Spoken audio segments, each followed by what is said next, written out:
Olá, sejam todos bem-vindos a mais uma videoaula de biologia e hoje nós vamos falar, dar continuidade ao reino animal, falando do primeiro grupo, dando início ao primeiro grupo dos invertebrados, e hoje nós vamos falar um pouquinho sobre o filo dos poríferos.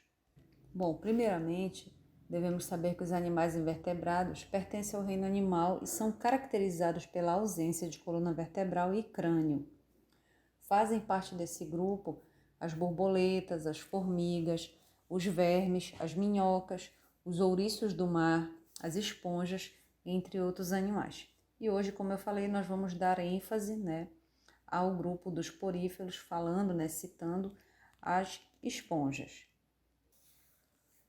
Bom, quais as características então desses seres, pertencentes ao filo dos poríferos?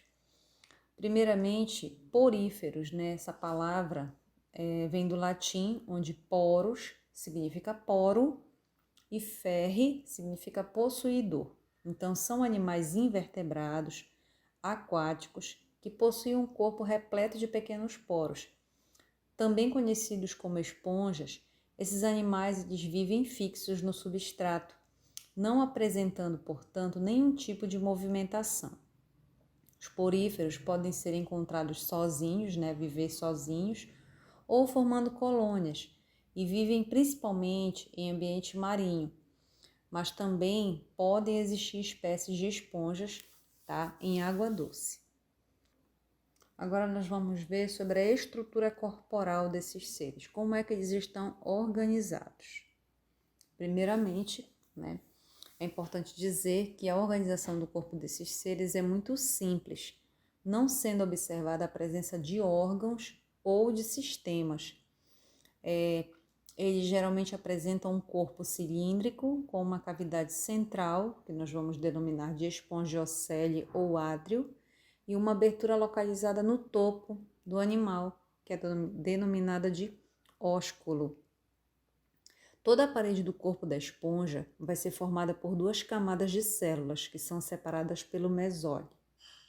Nós vamos encontrar também células predominantes, no caso dos pinacócitos, onde são encontradas as células chamadas porócitos, que vão formar esses poros do corpo das esponjas, os quais também vão permitir que a água entre no corpo do animal e chegue até o átrio.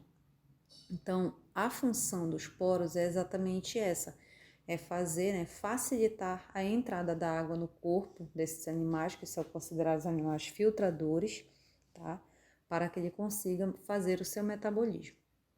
A camada mais interna da parede do corpo da esponja é voltada para o átrio. Nessa camada encontram-se os chamados coanócitos, que são as células específicas, desse animal. Também conhecidas como células do colarinho. Bom, elas são células flageladas, elas vão possuir um flagelo que vai desempenhar o papel de capturar o alimento. Essas células, ao baterem os seus flagelos, elas vão criar uma corrente de água e, usando o seu colarinho, vão capturar partículas de alimento, o qual vai ser realizado o processo da digestão através da fagocitose, que é o processo que se dá dentro da célula. Bom, o mesóilo que nós citamos anteriormente, ele é uma camada de parede das esponjas que apresenta uma consistência gelatinosa e onde está imerso material esquelético e células conhecidas como amebócitos, que são células com várias funções. Dentre elas, nós vamos citar o transporte de nutrientes para outras células, a formação de gametas e a secreção do material esquelético. Esse material esquelético de algumas esponjas, ele vai consistir em fibras flexíveis, feitas de espongina, e em outras, em espículas que podem ser formadas de sílica ou calcário. Então, essas espículas é o que vai manter, a posição, a estrutura da posição do corpo desses seres, vai dar essa firmeza, essa sustentação. Também não deixando de lembrar que eles são seres desprovidos de sistema nervoso, como nós falamos anteriormente, eles são seres de estrutura muito simples, uma organização muito simples, então eles não vão apresentar nenhum tipo de órgão ou sistema. Tudo é feito de célula para célula. Próximo passo agora a gente vai falar um pouquinho sobre a respiração e a alimentação desses seres, de que forma acontece esses dois processos. Bom, a digestão ela vai ser do tipo intracelular, né? Ela vai ocorrer dentro das células, no interior das células, e eles conseguem seu alimento por meio da filtração, removendo partículas de alimento que estão na água, que entra, né, pelo seu corpo através dos poros. Já as trocas gasosas, elas vão ser realizadas por meio de difusão, né, de célula para célula no corpo desse animal. Próxima característica que nós vamos estudar fala sobre a reprodução desses seres, de que forma que eles vão se reproduzir. Lembrando que existem dois tipos de reprodução que eles exercem. Tanto a reprodução assexuada, que é a que nós vamos ver agora, e a reprodução sexuada. Bom, a reprodução assexuada, ela vai ocorrer de diferentes formas. Aqui nós citamos apenas uma, mas nós vamos falar um pouquinho sobre outros tipos também. Pode ser observada quando pequenos fragmentos de esponjas são quebrados e dão origem a um novo indivíduo, né, que nós chamamos de regeneração, e também a reprodução por brotamento, que é essa que vocês estão vendo na imagem, em que o pequeno broto surge do corpo do animal, desprendendo-se posteriormente e dando origem a um novo indivíduo. Em alguns casos, esse broto pode continuar preso ao organismo que o gerou. E a reprodução sexuada vai ser aquela, né, que também vai ser observada nesses animais, mas de que forma? Nas esponjas não há estruturas responsáveis pela produção de gametas. Essas células são formadas a partir dos coanócitos e dos amebócitos. O gameta masculino é lançado na água e alcançam os gametas femininos, que geralmente estão retidos dentro do corpo da esponja.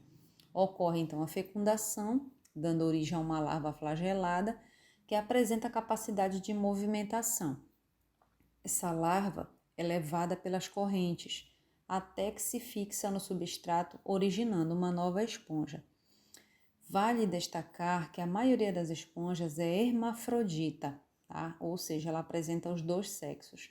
Entretanto, elas exibem hermafroditismo sequencial, apresentando-se inicialmente como um sexo e posteriormente com o outro. E no nosso último slide, né, a gente deixa aí uma curiosidade, onde fala que acredita-se que existam mais de 10.000 espécies de esponjas em todo o mundo, que antes da criação das esponjas sintéticas, as esponjas naturais eram usadas no banho, né, que alguns tipos de substâncias produzidas pelos poríferos podem ser usados para a fabricação de antibióticos e que a sobrevivência das esponjas depende do movimento da água em seu interior.